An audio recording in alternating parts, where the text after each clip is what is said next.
mesdemoiselles et messieurs, ou tout simplement à toutes celles et à tous ceux qui m'écoutent, y compris ceux qui m'entendent bien sûr, bonjour. Pardon, j'ai oublié de retirer mon chapeau par respect et en guise de courtoisie.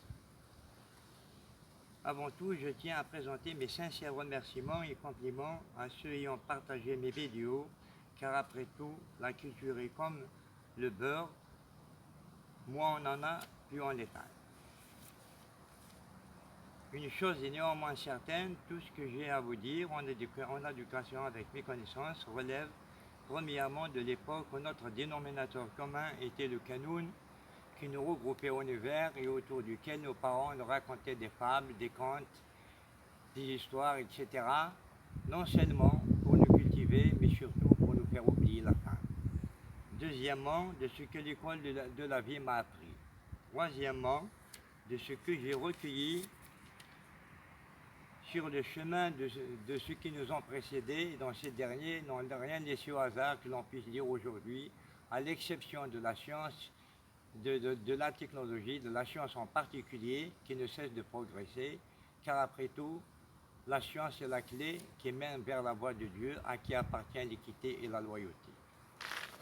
Avant tout, il y a lieu de reconnaître que tous les proverbes, qu'ils soient populaires ou qu'ils aient leurs auteurs, ils expriment tous une vérité d'expérience.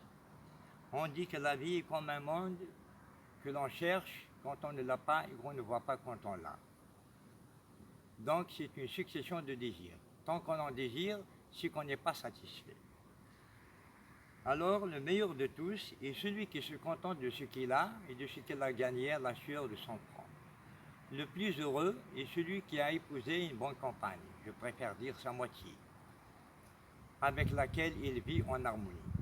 Et l'aimé de Dieu, c'est celui qui meurt avant sa compagne, car ce n'est d'elle dont il aura besoin à un âge certain. Une vie sans femme est comme un repas sans sel, et un homme sans femme est comme un oiseau sans aile.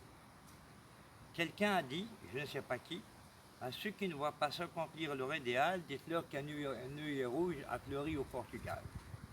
Moi, je leur dirais, à ceux qui ne cessent de se plaindre de leur maladie, qu'ils aillent rendre visite à un malade hospitalisé à qui il arrive de pleurer, en voyant les autres malades entourés de leur famille et de leurs amis, alors que lui, il n'a personne à son chevet.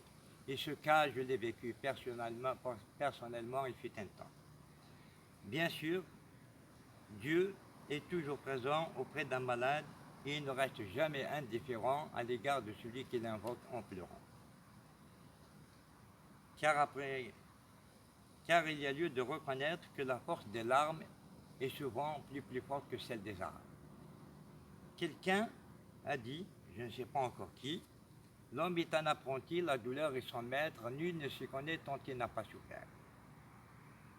On peut dire aussi, tout s'oublie, tout s'efface, sauf les conséquences de la guerre et de la misère laissent leurs traces.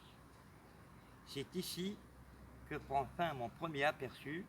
Je vous remercie de m'avoir prêté attention.